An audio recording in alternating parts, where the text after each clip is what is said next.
श्वेताश्वतर उपनिषद के प्रथम अध्याय के 9 श्लोक पूरे हुए हैं।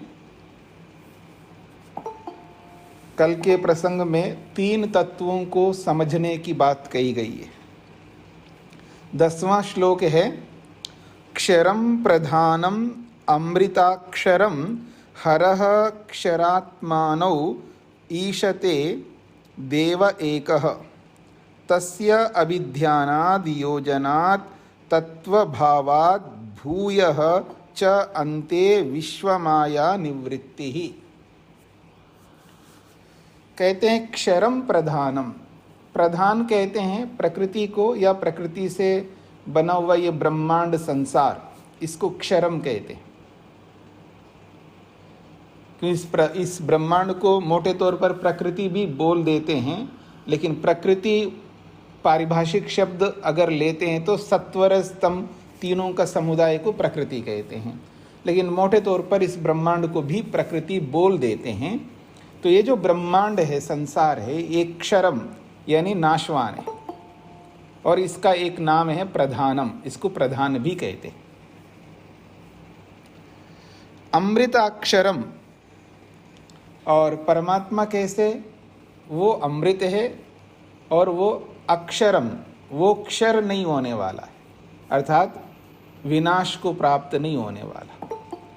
और ईश्वर का एक नाम, अनंत नामों में से एक नाम अक्षर शब्द भी है, जो पीछे अनेक बार आपने सुना है।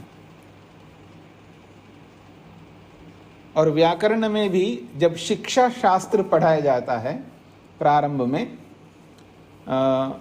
वेद के 6 अंग हैं, शिक्षा, व्याकरण, निरुक्त, छंद, ज्योतिष और कल्प। तो उन 6 वेदांगों में पहला वेदांग है शिक्षा। उसके अंदर भी जब शिक्षा प्रारंभ की जाती है तब अक्षरों को लेकर के भी चर्चा होती है। अक्षर का मतलब जो अकार, इकार, उकार, उनको अक्षरम कहते हैं। क्यों अक्षरम? नक्षरम, अक्षरम नक्षरम। अक्षर जो है कभी नष्ट नहीं होता है। हाँ, जो आपकी लिपि है वो तो नष्ट हो जाएगी, जो आप बोलते हैं अक्षरों को, वो बोली भी समाप्त हो जाएगी, लेकिन जो अकारत्व, अत्व, इत्व, उत्व, जो जाति के रूप में अकारपन, इकारपन, उकारपन, वो कभी समाप्त नहीं होता। शब्द नित्य है। जो उच्चारण में जो शब्द सुनाई देते हैं वो तो अनित्य हैं, पर वास्तव में शब्द नित्य है। तो इसलिए कहा अक्षरम नक्षरम, वहाँ पर भी कहा जाता है, और परमात्मा को भी अक्षरम कहा जाता है। तो क्षरम प्रधानम अमृताक्षरम, और अक्षर परमात्मा अमृत स्वरूप है। और वो करता क्या? हर, हर वो सबको हरण करता है, सबको ले जाता है, लाता है, सबको गति देता है, अथवा समय आने पर सबको हर, विनाश को भी प्राप्त कराता है। हमारे सभी शरीरों का विनाश एक दिन होगा। हाँ, इसलिए पहले से ही सोच के तैयार हो करके, जैसे ऑफिस में जाने वाले, बिजनेस में जाने वाले, उनको पता रहता है प्रातःकाल हो गया है, उठो और दिनचर्या कर लो, और नाश्ता आदि जो भी कुछ करना है, नहीं करना है, तो बस अपना थैला बैग उठाओ और जाओ, चलना है जी, घर से निकलना है। सबको पता है घर से निकलना है, घर में थोड़ा बैठा रहना है, घर से निकलना है, सबको पहले से पता। तो ये भी दिमाग में, मन में रखना है, इस शरीर से निकलना है हमको। अब कब निकलना है वो अलग बात है। तो कहा जा रहा है हरह, वो जब समय आता है तो हर लेता है हम सबको। क्षरात्मानो ईशते देव एकः, एकः देव, वो एक ही मात्र देव है, अनेक नहीं है। ईश्वर परमात्मा सृष्टिकर्ता एक ही है। एक ही से काम चल रहा हो तो अनेक की कल्पना करना व्यर्थ है। जो एक ही व्यक्ति सब काम कर सकता हो तो फिर एक उत्पन्न करता है, एक पालन करता है, एक संहार करता है, और एक ये काम करता है, वो उसका ये काम है, फलाने का ये काम है, क्या आवश्यकता है? बहुत सारे भगवानों की क्या आवश्यकता है जब एक ही सब कुछ कर सकता हो और उसको सर्वशक्तिमान भी मानते हैं। तो इसलिए वो एकह देव, परमात्मा तो एक ही है, सृष्टिकर्ता तो एक ही है, वही सृष्टि करता है, वही पालन करता है, वही संहरता है, वही सब कुछ है। इसलिए एकह देवः क्षरात्मानो ईशते, ये जो क्षर जो है, ये जो विनाश को प्राप्त होने वाला ये जो ब्रह्मांड है, इस ब्रह्मांड का और आत्मा, हम सब आत्माओं को जो शरीर दे करके इस संसार में भेजा है मनुष्य बना करके, तो हम सब आत्माओं को और इस ब्रह्मांड को ईशते, इसका पालन करता है, इसका स्वामी है वो, इसका संरक्षण करता है। तस्य अभिध्यानात्, बड़ी अच्छी बात कही जा रही है, तस्य अभिध्यानात्, उसका ध्यान करो, उसका ध्यान करो, उसका विचार करो, उसका मनन करो।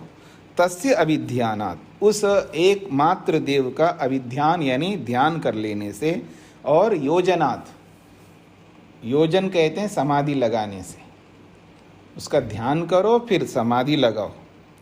फिर कहा भूय तत्व भावात्, अधिक से अधिक तत्वों को अनुभव करो। भूय तत्व भावात्, भूय का मतलब और अधिक तत्व का अनुभव करो, एक एक तत्व को अनुभव करो। जो भी तत्व है संसार में जो अनुभव करने योग्य है, जो हमारे लिए अत्यंत अनिवार्य है, ऐसे उन तत्वों का भूय तत्व भावात्, अधिक से अधिक तत्व को जान लेने से क्या होगा?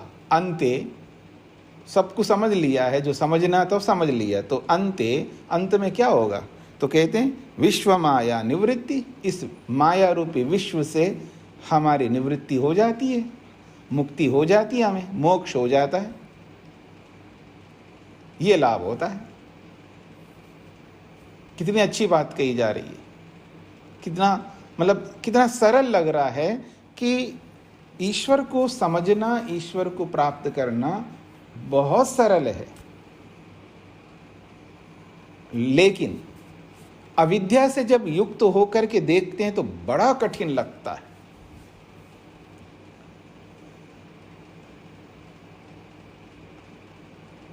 अब मेरी ओर देखिए थोड़ा सा। दो बच्चे हैं, एक भाई एक बहन। भाई बड़ा है और बहन छोटी है,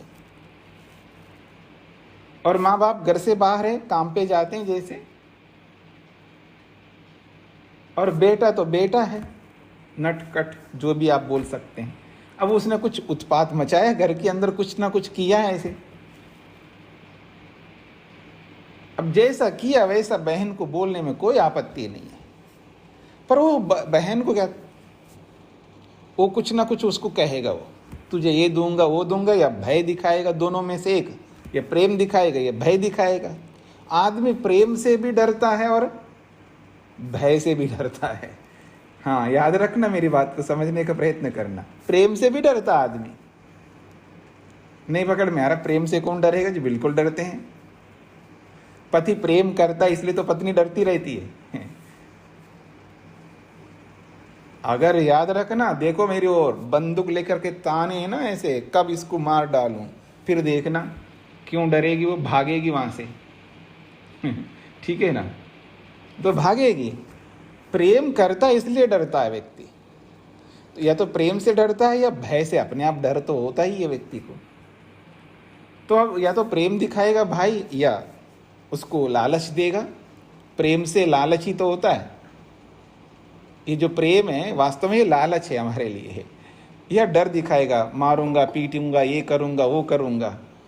अब सरल जो देखा उसको वैसा नहीं बोलेगी वो बहन। सरल है, जैसा है वैसा बोलना है। लेकिन ये जो बीच में दो कंडीशन आ गए ना आपस में, इनके कारण से उस सरलता को हम लोग क्या करते हैं, कठिन बना लेते हैं। तो पूरे व्यवहार में प्रातःकाल से लेकर सायंकाल रात्रि में सोने तक, ये जब से होश में आए तब से लेकर जब तक शरीर से छूटेंगे नहीं, तब तक हम लोग इन दो चीजों से युक्त होकर के, राग और द्वेष से युक्त होकर के, बस सरल को कठिन बना रखा है हमने। आप तो क्या, आप तो बाबा हो, आपको क्या काम धंधा, आपको तो घंटों बैठ करके कर सकते हैं। जैसे कि आपके पास ही काम धंधा, हमारे पास कोई काम धंधा नहीं है। हाँ, मतलब आदमी का सोच देखिएगा, मतलब आप तो कर सकते हैं, यानी मतलब आपका, मतलब मैं भी तो आदमी हूं, आप आदमी है तो मैं भी आदमी हूं। तो कहने का अभिप्राय है, ये जो कठिन जो हमको लगता है, ये इन्हीं के कारण से, राग और द्वेष के। राग और द्वेष को हटा दो, फिर क्या कठिन है? राग और द्वेष को हटा दो, फिर क्या कठिन है? कोई कठिन नहीं है, सरल ही सरल है। तो इसी सरलता को ये समझाना चाहते हैं, उसका ध्यान करके, उसकी समाधि लगा करके, भूय तत्व भावात, यथार्थता को अधिक से अधिक जान लो, तो अंत में क्या होगा? विश्व माया निवृत्ति। इस माया रूपी विश्व से व्यक्ति की निवृत्ति होती है, मोक्ष को, मुक्ति को प्राप्त कर लेगा। ज्ञात्वा देवं सर्वपाशापहानि, ज्ञात्वा देवं सर्वपाशापहानि, क्षीणै क्लेशैर् जन्म मृत्यु प्रहाणि, तस्य अभिध्यानात् तृतीयं देह भेदे विश्वैश्वर्यम केवलः आप्त कामः। कितनी अच्छी बात कही जा रही है। देवम ज्ञात्वा, अगर किसी ने देव को जान ले, देखिए देवत्व को जब नहीं समझता है ना, तब बहुत ही हमारे जीवन में समस्या रहती है।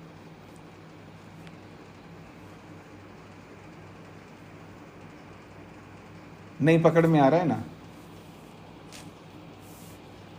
छोटे बच्चे होते ना, छोटे बच्चे, अब तो वो समस्या नहीं। गांव में जैसे छोटे छोटे बच्चे खेल रहे होते हैं, बगल के घर वाले से कोई भी खिलौना ऐसे छोटी मोटी, उस समय तो मिट्टी के इसी तरह के होते हैं, आजकल के तो अलग प्रकार के हैं।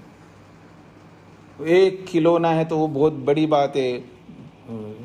घर के अंदर 5-7 बच्चे हैं, 5-7 बच्चे एक ही खिलौने से अपना निभा लिया। और आज देखो, हर महीना खिलौना, हर उसके त्योहार में खिलौना, और पता नहीं पैसा, जब बहुत साधन बढ़ जाते हैं ना, तो फिर शॉपिंग भी बढ़ जाता है। और क्या कर सकते हैं, जो भी है। तो बगल वाले का खिलौना ले लिया बच्चा, और वो नहीं दे रहा है दूसरे बच्चे को जिसका वो है, और माँ आकर के आराम से उससे बेटा निकाल करके दे देगी। क्यों? अपना नहीं है, अपना है नहीं ना। तो दूसरे का जब होता है तो देने में कौन सा हमारा जा रहा है? उठा करके देना ही ना। बच्चा समझ नहीं पा रहा है तो बच्चे से लेकर के, अगर नहीं दे रहा है तो उसको, और गांव की बात कर रहा हूं, एक चांटा भी मार करके भी ले करके दे देंगी माँ। अपना है ही नहीं। ये जब देवत्व समझ में आ जाता है ना, तो जो कुछ भी हमारे पास में है ना, अपना तो है ही नहीं है, देने में क्या फर्क पड़ा। न मन मेरा है, न बुद्धि मेरी है, न अहंकार मेरा है, न इंद्रियां मेरी है, न शरीर मेरा है, कुछ भी तो मेरा नहीं है। और तो जो भी हमने पढ़ रखा है ना भी उपनिषदें, और इसका जो भी ज्ञान है, ये सब हमारा है ही नहीं है। कुछ भी तो नहीं है हमारा अपना। तो ये सब कोई ले रहा हो, हमसे छीन रहा हो, तो दुख किस बात का होगा? आराम से दे सकता है व्यक्ति। ये तब जब देव को समझ लेता है। ज्ञात्वा देवम, जब देव को समझ लेता है व्यक्ति, सर्वपाशाप आनी, सर्वपाशा, जितने भी पाश हैं, यानी जितने भी क्लेश हैं हमारे जीवन में, या जितने भी बंधन हैं, पाश से यहाँ बंधन ले सकते हैं, जितने भी दुख, सारे दुख ही बंधन है हमारे लिए। सारे के सारे दुख जो है ये सब के सब अपहानि, सब हट जाएंगे, सब नष्ट हो जाएंगे। तो सारे के सारे बंधन, चाहे शरीर का हो, चाहे सूक्ष्म शरीर का हो, स्थूल शरीर का, सूक्ष्म शरीर का, कारण शरीर का, इतना ही नहीं बंधन हमारा, पति का बंधन, पत्नी का बंधन, भाई का, बहन का, पड़ोसी का, उस नगर का, उस प्रांत का, उस देश का, कितने बंधनों में हम विराजमान हैं। बहुत सारे बंधन हैं हमारे जीवन में, बंधन ही बंधन है। इन्हीं सभी बंधनों में हम व्यस्त हैं। तो देखिएगा, देवम ज्ञात्वा सर्वपाशापहानि, सर्वपाश अपहानि, सभी पाश बंधनों का विनाश हो जाता है जब देव को समझ लेता है। और क्षीणई क्लेशई जन्म मृत्यु प्रहानि, क्षीणई क्लेशई, जब क्लेश ही समाप्त हो जाए, अविद्या, अस्मिता, राग, द्वेष, अभिनिवेश, ये सारे के सारे क्लेश जब समाप्त हो जाएं तो क्या होगा? जन्म मृत्यु प्रहानि, न जन्म होगा न मृत्यु होगी, दोनों ही हट जाएंगे हमारे जीवन के साथ में। तब हम मृत्युंजय बन जाते हैं, जन्म मृत्यु अपहानि। तो जन्म और मृत्यु से बच जाएंगे। दो उपलब्धियां बताइए, देव को समझ लेने से सारे बंधन से छुटकारा प्राप्त होना, समस्त क्लेशों से छुटकारा प्राप्त होना, और जिससे जन्म मृत्यु की स्थिति नहीं आएगी। तस्य अभिध्यानात्, ये सब कैसे होंगे? तो कहते तस्य अभिध्यानात्, परमात्मा का ध्यान करो, परमात्मा को अपनाओ, जिसने ये रचा, जिसने संसार बनाया, जिसने ये व्यवस्था दी, बस उसको समझना है। उसको समझ लेंगे तो समस्या ही नहीं है।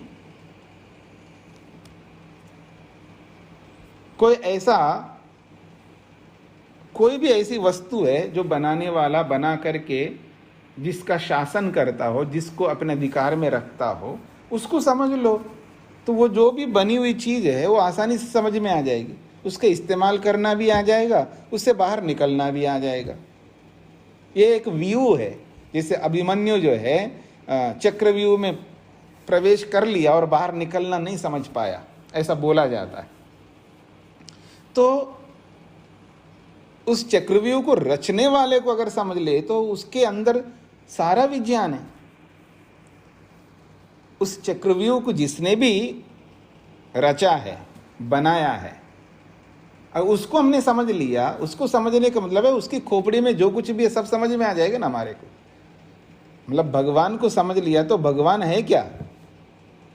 गुणों का पिटारा है। मतलब कितने गुण हैं उनके अंदर। भगवान को समझने का मतलब, देखिए मेरी ओर देखिए, कपड़े को समझने का क्या मतलब है? इसका रंग, इसके धागे, इसके अंदर जो कुछ भी है वो सब समझ लेंगे ना। कपड़े को समझने का मतलब यह है कि इस कपड़े के अंदर जो कुछ है वो समझना, और क्या होगा। तो ऐसे ही भगवान को समझने का मतलब है भगवान के गुणों को समझना, भगवान के कर्मों को समझना, उसके स्वभावों को समझना। इन सबको मिलाकर के तो भगवान है। इस कपड़े में से एक एक गुण को हटाते जाइए, फिर कपड़े को देखना, मिलेगी नहीं, कपड़ा मिलेगा ही नहीं। तो ऐसे ही भगवान में जो कुछ भी है वो यही है। तो इसलिए कहा जा रहा है कि तस्य अभिध्यानात्, उस परमात्मा को जान लो। अभिध्यान का मतलब है उसको, उसका ध्यान करके। अब ध्यान में होता क्या? उसके गुणों को ही तो समझते हैं हम लोग। भगवान का जब ध्यान करते हैं तो उसके गुणों को समझते हैं। कई लोग जो अतिवादी होते हैं ना, अतिवादी, ये तो चापलूसी जैसा हो गए जी। उसका गुणगान करो, उसका ऐसा कुछ करो तो कुछ देगा, नहीं तो नहीं देगा, तो चापलूसी हो गई। जब अतिवादी बन जाता है उसको समझ में नहीं आ रहा होता। अच्छा, थोड़ी देर के लिए मानिए आप कोई सेठ हैं और मैं भिखारी हूं। मेरे पास तो कुछ है ही नहीं, मैं तो पहले से भिखारी हूं, और आप सेठ हैं। तो क्या आपके गुणगान करने से मेरे कुछ खाने को मिल जा रहा है? तो इसमें कौन सी चापलूसी है बताइए? और कोई चारा है ही नहीं मेरे को, और कोई देने वाला नहीं है। सहारा आप ही अकेले, आप ही दे सकते मेरे को। मैं वैसे ही दीनहीन गरीब हूं, अगर आपके पास पैसा है तो आप पैसे वाले हो बोल रहा हूँ, जो भी बोल सकता हूँ, आपकी जो भी प्रशंसा कर सकता हूँ बोल रहा हूँ, इसमें कौन सी चापलूसी है? नहीं जी उसके पास तो लाख है तो आप करोड़ों है ऐसा बोल रहे हो, वो तो अलग बात है, वो तो झूठ हो जाएगा। लेकिन जैसे आप है वैसे मैं आपको बोल रहा हूं, तो इसमें क्या आपत्ति है? गलत बोलने में तो ठीक है, कह सकते हो आप, लेकिन जैसे आप हो वैसी आपकी बात कहूं, इसमें कौन सी बुराई है? और इसको कोई चापलूसी भी मान ले तो मान लो, वो उसकी गलती है मानने वाले की। तो ईश्वर जैसा है उसके स्वरूप को वैसा ही समझना, वैसे उसके स्वरूप को समझ करके जो हमारे पास में नहीं है उसको हम ले रहे हैं, इसमें कौन सी गलती है? मतलब आप बहुत बड़ी कंपनी को साइन करते हो, इसमें नहीं दिखता आपको चापलूसी? और देखना, अच्छा वो करोड़ दे रहा है, ये तो 1.5 करोड़ दे रहा है, झट उसको बंद करेंगे, उसमें एंट्री कर लेंगे, पता तक नहीं चलता है। जब रिजाइन करके जब चले जाते तब पता, अच्छा इसने रिजाइन किया, मतलब ये चापलूसी नहीं लगती है उसको। क्यों जी? मतलब दोहरा व्यवहार क्यों करते हैं हम लोग? ईश्वर के साथ अलग व्यवहार और दूसरों के साथ अलग व्यवहार, ऐसा थोड़ा है। जहां मेरे को उपलब्धि मिल रही है, जहां मेरे को लाभ दिख रहा है और राइट वे में, सही रास्ते से, मेरे में अच्छी योग्यता है, मैं एक कंपनी को छोड़ करके दूसरे कंपनी को जा रहा हूं, तो इसमें कोई गलत नहीं है। भाई मेरी योग्यता इतनी अच्छी है और मेरे को मिलना ही चाहिए अधिक से अधिक, और कौन ऐसा आपको अधिक देगा? बताओ, कोई ऐसी कंपनी है दुनिया में जो आपकी योग्यता से अधिक देगा? कोई अगर आपकी योग्यता से अधिक देगा तो वो कंपनी कैसे चलाएगा? वो कोई नहीं देता आपको आपकी योग्यता, केवल भगवान दे सकता है, क्योंकि भगवान को कोई अपना स्वार्थ सिद्ध करना नहीं है। भगवान को अपना कोई स्वार्थ सिद्ध नहीं करना है, इसलिए भगवान जितना दे सकता उतना दुनिया में कोई दे ही नहीं सकता। और ऐसे देने वाले का अगर हम उसको समझ करके, उसके गुण कर्म स्वभावों को समझ करके उससे कुछ हम ले रहे हैं, तो इसमें कोई गलती नहीं है। तो यही बातों को हमें समझना है। तो तस्य अभिध्यानात्, और उसका ध्यान जब व्यक्ति करते, तृतीयम, तीसरा लाभ मिलेगा। तृतीयम लाभ, तीसरा लाभ मिलेगा कब? देह भेदे। वो तीसरा लाभ तो बड़ा लाभ है, तो देह भेदे, जब शरीर नहीं रहेगा, यानी शरीर को छोड़ करके जब जाएंगे, तब विश्वैश्वर्यम, विश्वैश्वर्यम, विश्व का समस्त ऐश्वर्य प्राप्त होंगे। कब? केवला, जब हम अकेले हो जाएंगे, शरीर रहित हो जाएंगे, तब उस स्थिति में आप्त काम, तब प्राप्त कामना वाले बन जाएंगे। आप्त का मतलब है प्राप्त, सभी प्राप्त कामना वाले बन जाएंगे, यानी फिर उसकी कोई कामना नहीं रह सकती है, सारी कामनाओं की पूर्ति हो जाती है मुक्ति में, मोक्ष में। ये बात यहाँ पर कही जा रही है। एतत् ज्ञेयं नित्यम एव आत्मसंस्थम न अतः परम वेदितव्यम ही किंचित भोक्ता भोग्यम प्रेरितारं च मत्वा सर्वं प्रोक्तम त्रिविधम ब्रह्मम एतत्। कहते एतत् ज्ञेयं नित्यम, इस बात को सदा हमें ज्ञेयम जानना चाहिए। किसको? आत्मसंस्थम, हम लोग परमात्मा में विराजमान है। आत्मसंस्थम का मतलब आत्मा में विद्यमान है। एतत् ज्ञेयं नित्यमेव आत्मसंस्थम, हम आत्मा में विराजमान हैं, हमारा आधार परमात्मा है, बिना परमात्मा का हमारा कोई अस्तित्व नहीं है। क्योंकि हम रहते भी परमात्मा में, खाते भी परमात्मा में, सोते भी, सब कुछ परमात्मा में करते, क्योंकि वो सर्वव्यापक है। तो कहते हैं एतत् ज्ञेयं नित्यमेव आत्मसंस्थम, आत्मा में विद्यमान है, परमात्मा में विद्यमान है, इस बात को सदा हमें, नित्यम का मतलब है सदा हमें ज्ञेयम जानना चाहिए। न अतः परम वेदितव्यम किंचित, इससे अतिरिक्त और कुछ समझने योग्य है ही नहीं दुनिया में। यदि परमात्मा को एक को समझ लिया है, आपने पीछे पढ़ा है ना, इससे पहले जो बृहदारण्यक में पढ़ा आपने, छांदोग्य में पढ़ा और जगहों पर भी पढ़ा आपने, अगर आपने एक को, आपने मतलब हम सब ने एक को जान लिया तो सब कुछ जान लिया। आत्मा वारे द्रष्टव्य श्रोतव्य निदिध्यासितव्य, मैत्रेयी को याज्ञवल्क्य समझाते हैं, बस केवल आत्मा को समझ लो तो सर्वम विदितम भवति, सब कुछ जान लिया गया है, कुछ जानने योग्य बचेगा ही नहीं। तो इसलिए कहा जा रहा है कि एतत् ज्ञेयम नित्यम एव आत्मसंस्थम, हम आत्मा में विराजमान हैं, हम सबका आधार केवल वो परमात्मा ही है। ठीक है,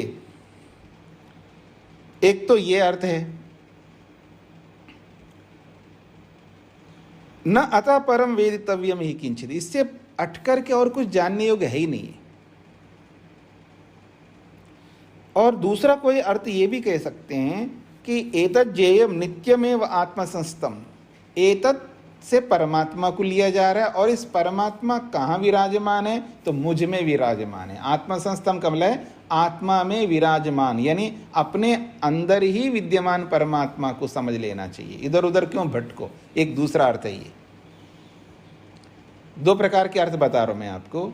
एक तो सब कुछ परमात्मा में विराजमान है, हम सब परमात्मा में विराजमान है, हमारा जो आश्रय है वो परमात्मा है। दूसरा अर्थ है परमात्मा को इधर उधर मत ढूंढो, आत्मसंस्थम, मुझ में ही विराजमान है, मुझ आत्मा में ही परमात्मा विराजमान है, इधर उधर क्यों जाना है। तो एतत् ज्ञेयम नित्यम एव आत्मसंस्थम नात परम वेदितव्यम ही किंचित, इसके अतिरिक्त कुछ समझने की आवश्यकता ही नहीं है। अपने अंदर झांको, अपने आप में देखो तो परमात्मा भी नजर आएगा आपको। इन सब बातों को समझने के लिए तीन बातें समझना होगा। भोक्ता, भोग्यम, प्रेरितारम च मत्वा। एक है भोक्ता है, यानी हम भोगने वाले आत्मा, और भोग्यम जिसको हम भोगते हैं, जिसको हम उपयोग में लाते हैं, जिसका प्रयोग करते हैं वो भोग्य है, ये सारा का सारा ब्रह्मांड। और प्रेरितारम, प्रेरितारम का मतलब है प्रेरिता, यानी इन सब को बनाने वाले को, इन सब स्थितियों को हम सबके लिए प्रस्तुत करने वाले उस प्रेरक परमात्मा को। इन तीनों को मत्वा जान लेता है व्यक्ति, समझ लेता है, जो कि सर्वम प्रोक्तम त्रिविधम, तीन प्रकार की, सर्वम प्रोक्तम त्रिविधम, तीनों बातों को हमने प्रोक्तम कह दिया है। क्या कह दिया है? सर्व पाशापहानि, सभी बंधनों से छुटकारा मिलेगा, सभी क्लेशों से छुटकारा मिलेगा, और शरीर के जब नहीं रहेगा तो वो हमको सारी इच्छाओं की पूर्ति हो जाती है। तीन बातें तो कहा जा रहा है सर्वम प्रोक्तम पूर्वम, पहले तो हम बता चुके हैं क्या, त्रिविधम, तीन बातें। तो इन सब से फिर उपलब्धि क्या होगा? एतद् ब्रह्मम, बस ये परमात्मा मिल जाएगा हमको, ये कहना चाहते।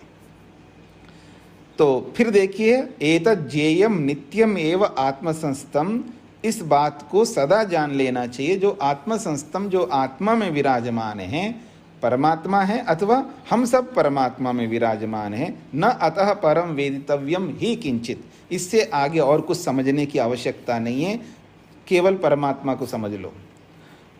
और परमात्मा को समझने के लिए हमको तीन चीज़ें करनी होंगी, जो कि व्यवहार में हम लोग सब करते हैं। भोक्ता क्या है, भोग्य क्या है, और इस भोग्य को देने वाला जो प्रेरक परमात्मा क्या है। तो ये तीनों को मत्वा जान करके जब व्यक्ति आगे बढ़ता है, तो इस बात को हमने बता दिया, इनका फल को, सर्वम प्रोक्तम त्रिविधम, तीन प्रकार के फलों को हमने पहले बता दिया है। तब ब्रह्मम एतत्, ये ब्रह्म हमको प्राप्त हो जाएगा। आगे बढ़ते हैं जी, उदाहरण से समझाने का प्रयत्न कर रहे हैं। वहन्नेर यथा योनिगतः योनिगतस्य मूर्ति न दृश्यते नैव च लिंगनाशः सह भूय एव इंधनयोनिगृह्यः तद उभयम वै प्रणवेन देहे। बड़ी अच्छी बात की जा रही है। वहन्नेर यथा योनिगतस्य मूर्ति न दृश्यते, कहते हैं योनिगतस्य वहन्ने यथा योनिगतस्य मूर्ति न दृश्यते। कहते हैं योनि का मतलब होता है स्रोत, जहाँ से उत्पत्ति होती है उसको योनि कहते हैं।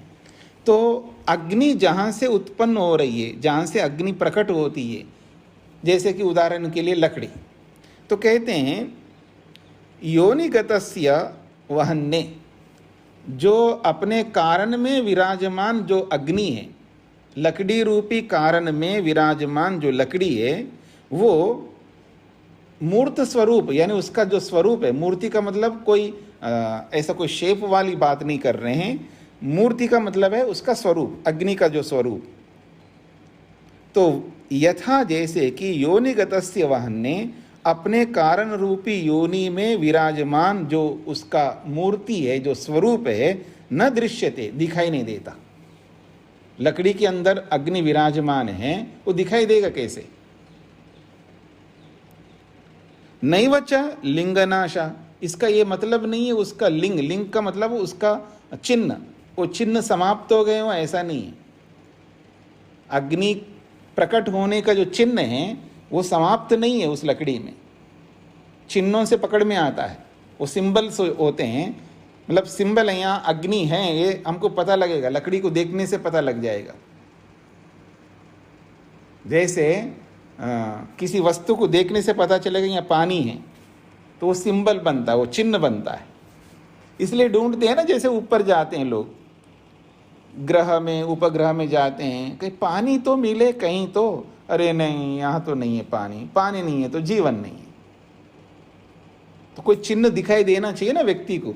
तो ऐसे ही यहाँ कहा जा रहा है नैव च लिंगनाशा, उसका जो लिंग चिन्ह जो है वो समाप्त नहीं है उस लकड़ी में। लकड़ी को देखने से पता लग रहा है कि इसके अंदर अग्नि है, पर वो दिखती नहीं है वो अग्नि, यही कहना चाह रहे हैं। यथा जैसे योनिगतस्य वहन्ने, योनि के अंदर विराजमान जो अग्नि है, उसका जो मूर्ति, उसका जो स्वरूप है, न दृश्यते, दिखाई नहीं देता। नैव च लिंगनाश, नहीं उसका चिन्ह पहचानने का जो उसका जो चिन्ह है उसका विनाश हो गया, वो ऐसा भी नहीं है। स भूय एव ईंधन योनि गृह्य, सह वो जो अग्नि है वो भूय एव अधिक से अधिक ईंधन योनि गृह्य, ये ईंधन रूपी जो लकड़ी रूपी जो योनि है, लकड़ी रूपी जो कारण है, उसी से गृह्य पकड़ में आने वाली है अग्नि। अग्नि को पकड़ना है, समझना है, तो वो लकड़ी से ही प्रकट कर सकते हो आप आसानी से। तो इसलिए कहे भूय एव ईंधन योनि गृह्य, अधिक से अधिक ईंधन रूपी जो अग्नि, ईंधन रूपी जो लकड़ी है, उसी से ही वो गृह्य प्राप्त होने वाली है।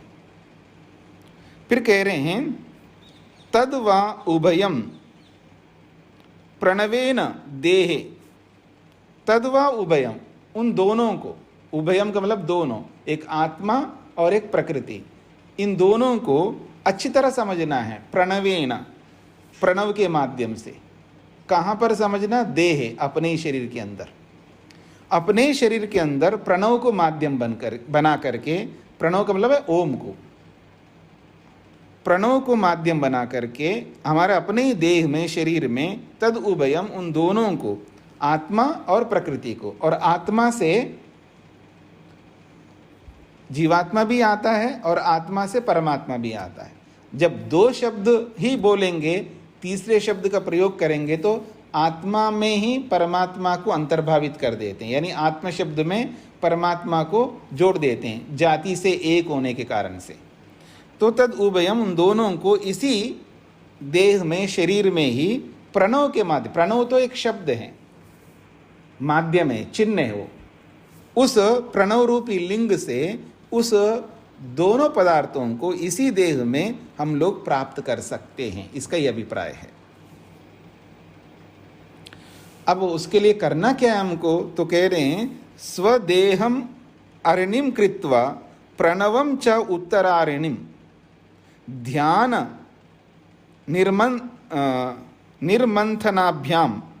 निर्मंथनाभ्यासाद देवम पश्येत निगूढ़वत।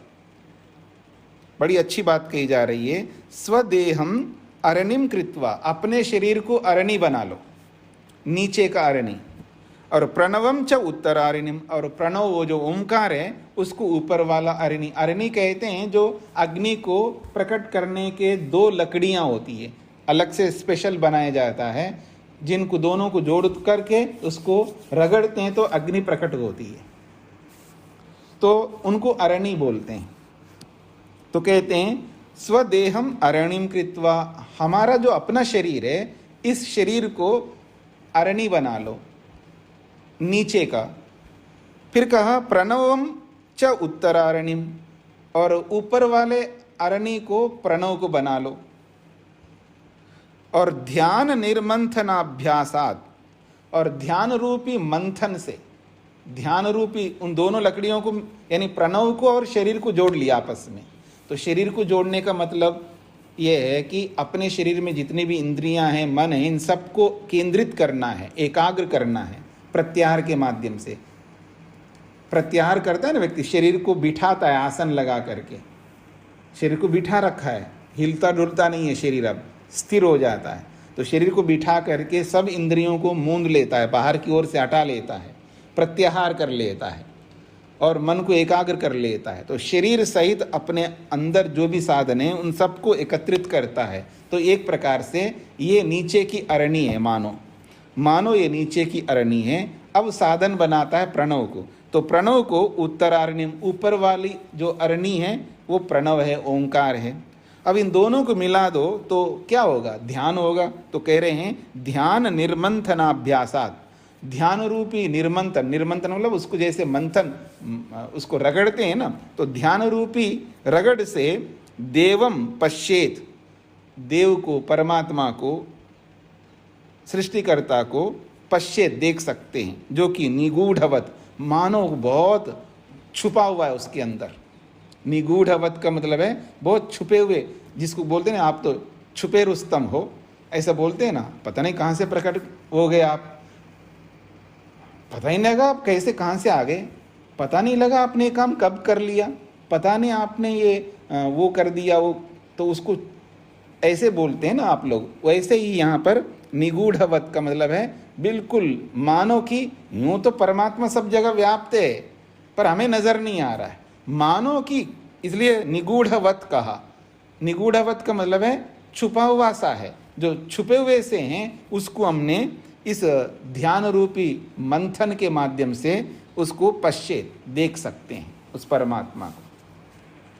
बड़ा अच्छा उदाहरण दिया है, शरीर को अरणी बना लो, एक अरणी, और प्रणव को दूसरी अरणी बना लो और दोनों को मिला लो और ध्यान रूपी निर्मंथन से, और वो देव दिखाई देने लगेगा। अब कैसे दिखाई देगा? मंथन जब उसको मथते हैं किसी चीज को, तभी तो वो निकल आएगा ना। किसी को आप जैसे दही होता है तो उसको उसमें पानी डाल करके मथते हैं उसको, तब घी निकल के आता है, मक्खन निकल के आता है, वैसे दिखता नहीं है उसके अंदर।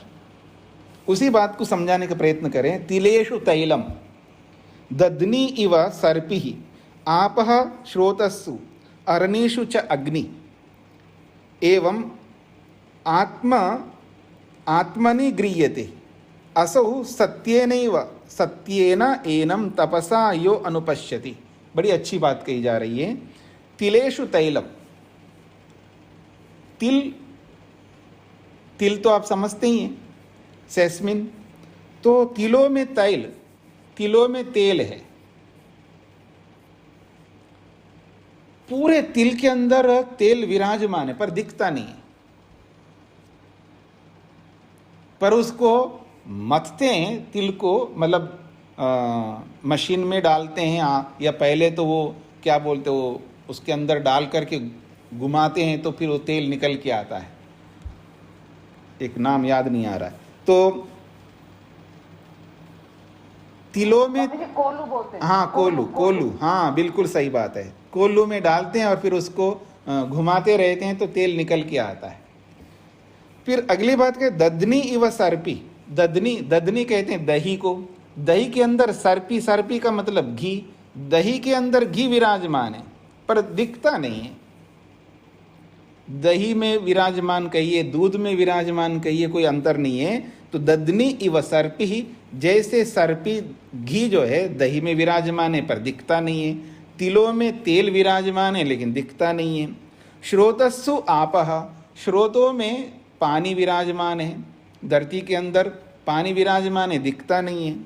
और अरणीषु च अग्नि, जो अरणी है, दो लकड़ियां हैं, उनके अंदर अग्नि विराजमान है पर वो दिखती नहीं है। जैसे अरणियों में अग्नि नहीं दिखाई दे रही है, स्रोतों में पानी है तो दिखाई नहीं दे रहा है, और दही में घी है वो दिखाई नहीं दे रहा है, तिलों में तेल है वो दिखाई नहीं दे रहा। एवं, ठीक इसी प्रकार से आत्मनि आत्मा गृह्यते, आत्मा में ही आत्मा पकड़ में आएगी, आत्मा में ही आत्मा विराजमान है, यानी अपने अंदर ही परमात्मा विराजमान है पर वो दिख नहीं रहा है। असौ, लेकिन वो व्यक्ति जो समझदार व्यक्ति, सत्येन, सत्य को अपना करके, एनम, इस परमात्मा को, पश्यति, देखता है। केवल सत्य से नहीं है, बहुत सारा साधन अपनाने पड़ेंगे, लेकिन यह सत्य और तप, ये दो बातें गई। सत्येन तपसा, सत्य से और तप से, एनम, इस परमात्मा को, यह, जो कोई भी व्यक्ति हम में से, अनुपश्यति, देख लेता है। यह असौ, वह जो कोई भी, असौ यह, जो वह व्यक्ति, सत्येन तपसा एनम अनुपश्यति, सत्य को अपना करके, तपस्या को अपना करके, एनम, इस परमात्मा को, अनुपश्यति, बहुत निकटता से ज्ञान पूर्वक देख लेता है। कहाँ? आत्मनि, अपने ही अंदर। किसको देखता है? आत्मा, आत्मा को देखता है, ये बात कही जा रहा है। तो एवं, इसी प्रकार से आत्मनि आत्मा गृह्यते, अपने अंदर ही परमात्मा जो है वो गृहीत तो होता है। इसलिए कहा जा रहा है असौ यह, जो कोई भी हम में से, एनम, इस परमात्मा को, अनुपश्यति, देख सकता है, पर सत्य को अपनाना होगा, तपस्या को अपनाना होगा। अगली बात, सर्वव्यापिनम आत्मानम क्षीरे सर्पि इव अर्पितम, बड़ी अच्छी बात कही जा रही है, उसी बात को और अच्छी तरह समझा रहे हैं। सर्वव्यापिनम आत्मानम क्षीरे सर्पि इव अर्पितम, आत्मविद्या तपो मूलम, तद ब्रह्मोपनिषद परम, तद ब्रह्मोपनिषद परम इति। ये अध्याय पूरा हो रहा है, इसलिए अंतिम शब्द को दोबारा दोहराया। कहते हैं सर्वव्यापिनम आत्मानम, जो सर्वव्यापक परमात्मा है वो कैसा है? सर्वव्यापक कैसे? कई लोग कहते हैं ना, जैसे अतिवादी, अतिवादी बार बार मैं बोलता हूँ, अतिवादी का मतलब है जो अपने आप को बहुत अधिक सुपीरियर मानते हैं, करना धरना उनको कुछ नहीं होता है, बस बातों में अपने आप को बहुत बड़े मानते हैं, इसलिए किसी का परवाह नहीं करते वो, ना माँ बाप को, ना विद्वान को, ना कोई भी ऐसा जिसको आप बड़ा मानते हैं, किसी भी एंगल से बड़ा मानते हैं, किसी भी फील्ड में आप उनको बड़ा मानते हैं, वो लोग किसी को परवाह नहीं करते हैं, सब ऐसे ही मान लेते हैं, अपने आप को सबसे बड़ा मान लेते हैं। उसको अतिवादी कह रहा हूँ मैं। दिखाओ ना, भगवान सब जगह रहे तो दिखाओ मेरे को। ऐसा लगता है जैसे कि इसकी आंखें इतनी अच्छी है, वो हम दिखाएंगे तो देख लेगा। भाई जब आंखों से दिखाई नहीं दे सकते उसको कैसे दिखाया जाएगा? ऐसे ही अतिवादी बोलता है दिखाओ आप मेरे को, वेद में कहाँ लिखा है, किस मंत्र में लिखा, दिखाओ, ऐसा बोल, दिखाओ कहाँ लिखा है, दिखाओ ना मेरे को, वेद मंत्र में क्या लिखा है। अरे भाई मैं दिखा तो दूं, तो देखने की आंखें नहीं आपके पास में, कैसे देखोगे आप? मेरे को तो दिख रहा है वेद मंत्र में, ऋषियों को दिख रहा है वेद मंत्र में क्या लिखा है। जैसे ऋषियों को, महापुरुषों को दिख रहा है, अथवा जिसने वेद को पढ़ा है उसको दिख रहा है, आपने तो पढ़ा ही नहीं है।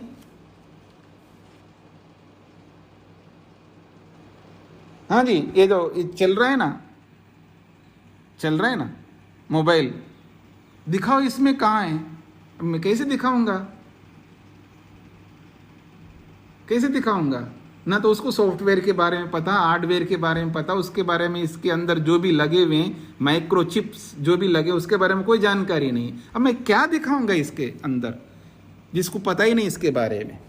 किसी इंजीनियर पूछे तो भले ही उसको समझा सकते हैं। अब जिसको उस विद्या का अता पता तक नहीं है उसको कैसे दिखा सकते हैं हम लोग? आप बताइए। दिखाना बहुत सरल है, लेकिन देखने का सामर्थ्य भी तो हो, देखने की योग्यता भी तो हो व्यक्ति के पास में। बिना योग्यता के कैसे देखेगा व्यक्ति जिस किसी को भी? बहुत मुश्किल हो जाता है। तो ये कहना चाह रहे हैं सर्वव्यापिनम आत्मानम, जो सर्वव्यापक परमात्मा है उसको अनुभव करना है। कैसे? क्षीरे सर्पि इव अर्पितम। क्षीर कहते हैं, क्षीर, क्षीर का मतलब होता है दूध। जैसे दूध में सर्पि अर्पितम, दूध के अंदर घी अर्पित है, यानी दूध के अंदर घी विद्यमान है, मतलब एक एक बूंद में कहो या एक एक अंश में कहो घी विराजमान है दूध के अंदर, पर वो दिखता नहीं है दूध में। जैसे दूध में घी विराजमान है ऐसे परमात्मा सर्वत्र व्याप्त है। पर कैसे मिलेगा वो? आत्मविद्या तपो मूलम, आत्मविद्या को समझना पड़ेगा उसको। आत्मविद्या को जाने बिना आत्मा को कैसे जानेगा? और उस आत्मविद्या को जानने के पीछे मूल में तप है, इसलिए कह रहे हैं तपो मूलम। बिना तप किए, बिना आत्मविद्या को जाने कैसे उस आत्मा को जान पाएगा? तद ब्रह्मोपनिषद परम, ये बहुत श्रेष्ठ है, सर्वोत्कृष्ट है, इसको ब्रह्मोपनिषद कहते हैं, यानी ब्रह्म का रहस्य कहते हैं इसको। ब्रह्मोपनिषद कहो, ब्रह्म रहस्य कहो, कुछ भी कह सकते हैं आप, ये ब्रह्मोपनिषद है, ये ब्रह्म का सार है। जैसे दूध के अंदर घी विराजमान है, लेकिन उस दूध को गर्म करना होगा, गर्म करके दही जमानी होगी, दही जमाने के बाद उसको मथना होगा, मथ करके फिर उसमें से मक्खन निकालना होगा, फिर उसको फिर गर्म करके फिर उसको छान करके फिर रखेंगे, तब आपको घी दिखाई देगा। इतना मेहनत तो करना ही पड़ेगा ना, आप करो या दूसरा कोई करे। हाँ, जरूरी नहीं आप घी मत करके ही आप ही घी निकालो तो आपको घी दिखाई देगा, दूसरा भी निकाल के, तो दूसरे का तो आप मानते नहीं है दूसरे को आप मानते नहीं है तो अपने आप निकालो, और क्या हो सकता है? जिसने घी निकाला है उसके घी को तो आप कहते हो तो ये तो गलत है जी, ये घी तो मैं मानता नहीं, ये सच्चा घी है, मतलब शुद्ध घी है, पता नहीं क्या मिलाया होगा आपने, आप तो मानते नहीं हमारे घी को। ठीक है, अपने आप निकालो जी, और कोई रास्ता नहीं है। इसलिए दुनिया में दो प्रकार के लोग सफल होते हैं। जो माँ बाप रास्ता दिखा रहे हैं तो उस पर चलो तो सफल हो जाओगे, क्योंकि वो एक्सपीरियंसड हैं। ये अलग बात है, कोई रेयर में कोई गलत रास्ता दिखा दे अपने बच्चों को, वो एक रेयर में हो सकता है गलत रास्ता दिखाने वाले माँ बाप हो, लेकिन अक्सर जो जितना वो जानते हैं, जिसको अच्छा मानते हैं, अच्छा ही रास्ता दिखाएंगे ना, आपको बर्बाद करने का रास्ता थोड़ा दिखाएंगे। तो या तो माँ बाप रास्ता, गुरुजन या जो हमसे जो अधिक जानकार लोग रास्ता दिखा रहे, या तो उस पर चलो। नहीं है विश्वास तो खुद मेहनत करो। ना तो आदमी खुद मेहनत करता है, ना उनके मेहनत के अनुसार चलता है, उसका कल्याण कभी नहीं हो सकता। जो ऋषियों ने, जो महापुरुषों ने जो रास्ता हमको दिखाया है, उनके दिखाए हुए रास्ता के अंदर हम चलते रहें तो बहुत आसान है। मैं अक्सर बोला करता हूँ, ये महर्षि वेदव्यास ने लिखी है बात। वो कहते हैं देखो, आप अपने ढंग से चलोगे तो आप हो सकता बहुत अपने आप को बहुत टैलेंटेड या बहुत अधिक जानकार समझते हो, अपने आप चलोगे तो बहुत मेहनत करना पड़ेगा।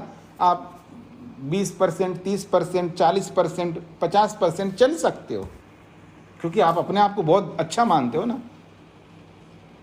और माँ बाप के अनुसार, यानी जो एक्सपीरियंस्ड हैं, जो जिन्होंने मेहनत करके अपना कुछ बनाया है, और उनके अनुसार चलोगे तो आप 100% नहीं चलोगे, क्योंकि आपको विश्वास नहीं ना आदमी के ऊपर, तो ठीक है, लेकिन आपको 80%, 70% आपको आगे बढ़ा सकता है। अगर कोई आदमी अपने आप को बहुत महान मान करके अकेले चलने लगे, किसी की बात ना माने, चलेगा, मैं मना नहीं कर रहा हूँ, कोई गलत रास्ता अपनाया नहीं है, वो अच्छी बात है, लेकिन उसको बहुत मेहनत करना पड़ेगा, अपने आप को न्योछावर करना पड़ेगा, और वो ऐसा करके 10, 20, 30, 40% चल सकता है। और जो पहले से चले हुए हैं और कुछ प्राप्त किया है या बहुत कुछ प्राप्त किया है, उनकी बातों के अनुसार चलेंगे तो हो सकता है वो 80% चले, 70% चले, ठीक है, 100% नहीं चल रहा है, लेकिन घाटे की सौदा तो है नहीं ना। मतलब आप 20, 30, 40% ज़्यादा दिखता है आपको या 70-80% ज़्यादा दिखता है, ये हमें तय करना है। तो यही बातें यहाँ पर समझाई जा रही है। इस ब्रह्म रहस्य को, इस सार को समझ करके हमें चलना है। तो पाठ को तो यहीं विराम देता हूँ। तो श्वेताश्वतर उपनिषद के 1 अध्याय को हमने पूरा किया है। इसमें 6 अध्याय हैं और बचे हुए 5 अध्याय, और हो सकता है जल्दी समाप्त हो जाए। तो अगला जो वेदांत दर्शन प्रारंभ होगा आपका, समय बदलने का विचार है। तो 7 बजे से 8 बजे करने का विचार है। विशेषकर जो विदेश वाले हैं उनको मैं पूछना चाहूँगा, वो अपना उत्तर दें कि आप सबको अनुकूलता रहेगी 7 से 8। तो आप लोग विचार करके बताएं। चाहे श्री जी है, श्वेता जी है और शेखर जी है, जो जो हैं अपने और भी लोग हैं, एकदम सबका नाम नहीं आ रहा है। आचार्य जी 7 से 8 तो रसोई का टाइम हो जाता है। अब ये किसी ना किसी को तो समस्या होती है। अब मैं सबको देख करके नहीं चल पाऊँगा, क्योंकि अभी बहुत निभा लिया है। क्योंकि ये जो समय होता है ना 6 से 7, ये बहुत कठिन समय है। कठिन समय का मतलब है मेरे को करना पड़ रहा है। मैं 1 साल निभाया इसको। ठीक है आचार्य। क्योंकि क्या बोलते हैं इसको, मेरे को अपनी जो दिनचर्या का समय है ना, ये मैं आगे पीछे करके कैसे करता हूँ मैं ही जानता हूँ उसको। तो थोड़ा सा मेरे को भी टाइम ठीक से मिल जाएगा। और रसोई की बात है, रसोई तो कोई भी निभा सकता, रसोई का काम। ये कुछ मैटर नहीं करती आपके यहाँ। जी जी। बाकी आप सब विचार कर लीजिएगा। हाँ जी, हाँ जी।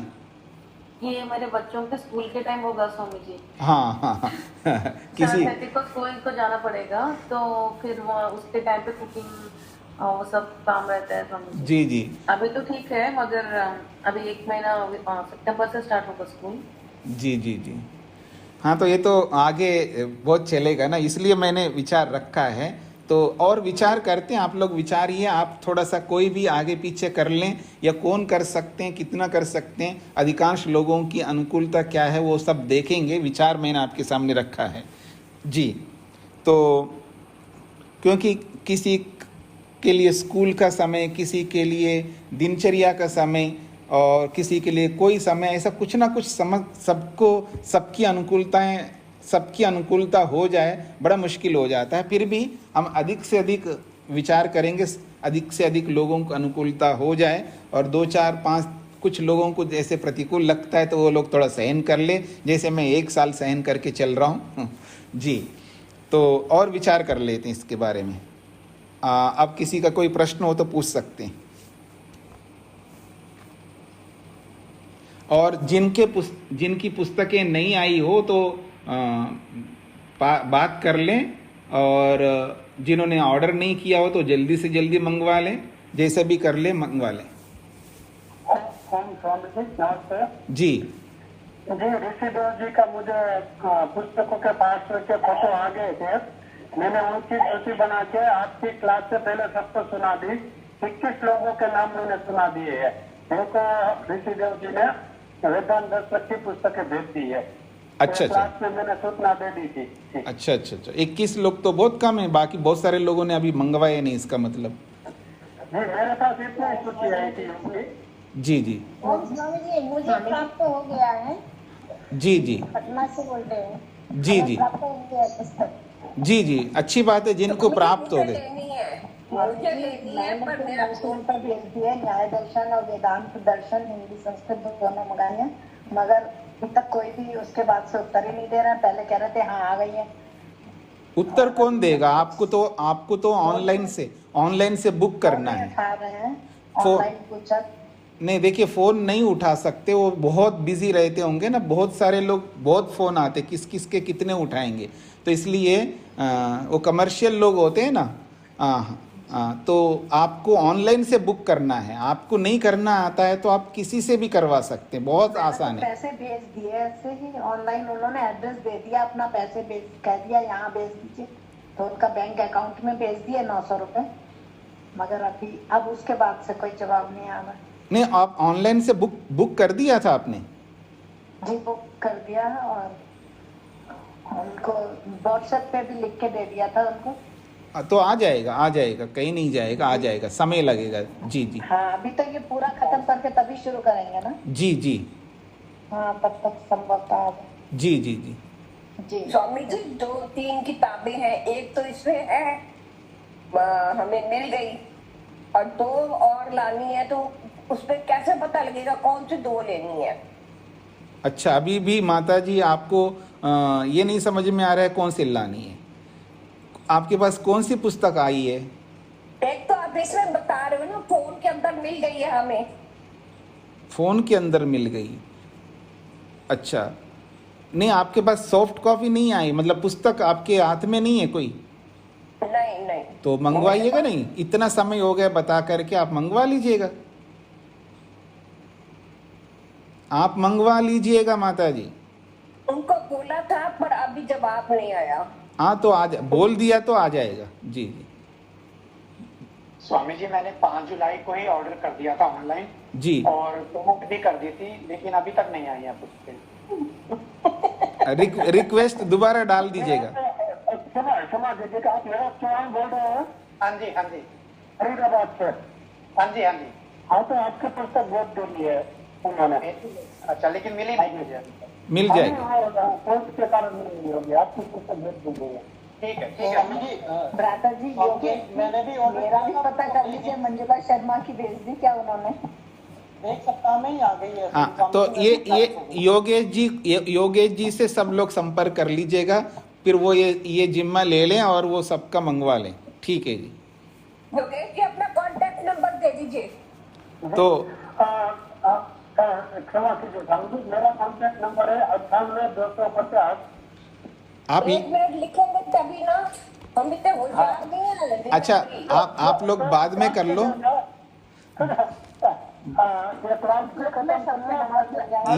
निकाल लीजिए बहन जी, ये बातें बाद में कर लो जी, मेरे को तो छुट्टी दे दो, मेरे को इसको समाप्त कर दूं। स्वामी जी, कल हमने आज मोह के बारे में पूछा था आपसे, जी जी तो आपने कहा था विभूति की पाद में देखना, तो हमने इसमें देखा स्वामी जी। तो जी। इसमें एक तो चीज ये पूछना है कि एक जगह ईशित को लिखा हुआ है और समाधि पाद में, विभूति पाद में ईश्रित को लिखा, पर रीडी की मात्रा लिखा, कौन सा सही है ये नहीं समझ आ रहा। अच्छा, मैं अभी बता देता हूँ आपको। और एक स्वामी जी जो आपने लिखाया था इसमें प्राप्ति, तो प्राप्ति में इसमें लिखा है यत्र कामा वशीयत्व, तो जी। ये समझ में नहीं आ रहा। तो हाँ, तो उसको उसकी व्याख्या जब आप पढ़ेंगे तो शायद समझ में आ जाएगा, नहीं तो फिर वो मैं बता देता हूँ आपको। एक जगह प्राप्ति लिखा है जो उस उपनिषद में, और विभूति पाद में लिखा हुआ है यत्र कामा वसायित्व। हाँ, वो एक ही बात है, एक ही बात है। अच्छा जी जी अच्छा, जी, शब्दों में अंतर है। जी जी जी, हो गया, स्पष्ट हो गया। और जी जी जी, वो ईशित्व वाला खाली रेडी का मात्रा नीचे लिखा हुआ है तत्व में, एक जगह खाली ईशित्व है, एक जगह शीतृत्व है। वो तो केवल ईशित्रित्व ऐसा लिखा है विभूति पाद में स्वामी जी, ईश्रित्व सूत्र- पर रेडी की मात्रा। सूत्र संख्या बताइए।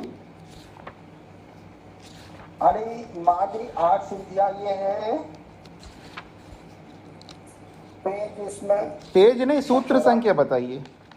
ये सूत्र 45 है। 45 जी। ततो अणिमादि प्रादुर्भाव काय संपत् तद्धर्म अनभिघातश्च। हाँ जी, तो इसमें अरिमादि हाँ 8 सिद्धियां। हाँ जी, ईशित्रित्व। हाँ जी, इसमें क्या पूछना आपको ईशित्रित्व में? उसमें तापे रा की मात्रा नीचे लगी हुई है। हाँ जी, ठीक है। उपनिषद में नहीं लिखा है। उपनिषद में क्या लिखा है? उपनिषद में मात्रा नहीं लगी है तापर नीचे रा की। नहीं, उसको पढ़ करके बोलिए क्या लिखा है उपनिषद में। ईशी तत्व लिखा है। ईशित, हाँ एक ही बात है। वो ईशित्व उसी को कहेंगे, ईशित्रित्व भी उसी को कहेंगे। अच्छा जी जी जी, वो शब्दों का अंतर है, अर्थ एक ही है। जी जी स्वामी जी 11वें सूक्त में जी, दे बेदे विश्व ऐश्वर्यम केवला आप कामा, जी शरीर छोड़ने के बाद ये सारी उसको ऐश्वर्य प्राप्त हो जाते हैं। वो साथ ही लिखे कि सांसारिक सुखों से विरक्त होने पर वो आप कामा हो जाता है। थोड़ा सा कॉन्ट्राडिक्टरी है, उसको थोड़ा सा क्लियर कर दो। ऐसा है, जीते जी भी व्यक्ति अनुभव करता है और मुक्ति में जाकर के भी अनुभव करता है ना। जैसे ईश्वरीय आनंद को शरीर में रहते हुए समाधि लगा करके अनुभव करता है, और जब शरीर छूट जाता है तो मुक्ति में भी अनुभव करता है। तो ऐसे ही ये जो ऐश्वर्य है, ये शरीर में रहते हुए भी अनुभव करता है और शरीर छोड़ने के बाद में भी अनुभव करता है। जहाँ जाना चाहेगा वहाँ जाता है। ऐसे बहुत सारी उपलब्धियाँ बताते हैं ना मुक्ति में। आप सत्यार्थ प्रकाश के 9वें समोल्लास में देखिएगा, आपको समझ में आएगा कि जैसी जैसी इच्छा होती है उसको वैसे वैसे ईश्वर उन इच्छाओं की पूर्ति करता है, तो उसकी सारी कामनाओं की पूर्ति होती है। वही उसका ऐश्वर्य है ना, कि सूर्य की नाभि में जाकर के उसका हीट कितना है वो समझ लेता है, और जो कुछ भी उसको ज्ञान प्राप्त करना है करता है। ये सब ऐश्वर्य है उसके लिए, बड़े बड़े ऐश्वर्यों की प्राप्ति। सांसारिक ऐश्वर्यों की प्राप्ति मतलब धन, ये वाला ऐश्वर्य नहीं है। धन है, भूमि है, ये तो शरीर के लिए चाहिए होता है। ऐश्वर्य जो है दो प्रकार के होते हैं ना, जैसे ईश्वर के अंदर भी ऐश्वर्य है, उसकी शक्ति उसका ऐश्वर्य है, उसका ज्ञानी उसका ऐश्वर्य है। ऐसे ऐसे ऐसे ऐश्वर्य जो है वो मुक्ति में उसको बहुत मिलते हैं, बड़े बड़े ऐश्वर्य। जी स्वामी जी वही हुआ कि दोनों ही मोक्ष सुख शरीर में रहते हुए भी और शरीर के बाद भी। हाँ जी, हाँ वही सुख उसको प्राप्त हो। जी जी, ऐश्वर्य। हाँ, मतलब शरीर में तो दोनों प्रकार के ऐश्वर्य मिलते हैं। भौतिक ऐश्वर्य भी प्राप्त होते हैं और आध्यात्मिक ऐश्वर्य भी प्राप्त होते हैं। और मुक्ति में जो है भौतिक ऐश्वर्य उसको नहीं चाहिए होते, अर्थात उसको भूमि नहीं चाहिए, उसको धन नहीं चाहिए। उसको क्या करना है उस धन से, वो ऐश्वर्य नहीं चाहिए। बाकी ऐश्वर्य तो प्राप्त होते ही है उसको। जी ठीक है स्वामी जी, धन्यवाद। जी जी, तो इसको यहीं पर विराम देते हैं।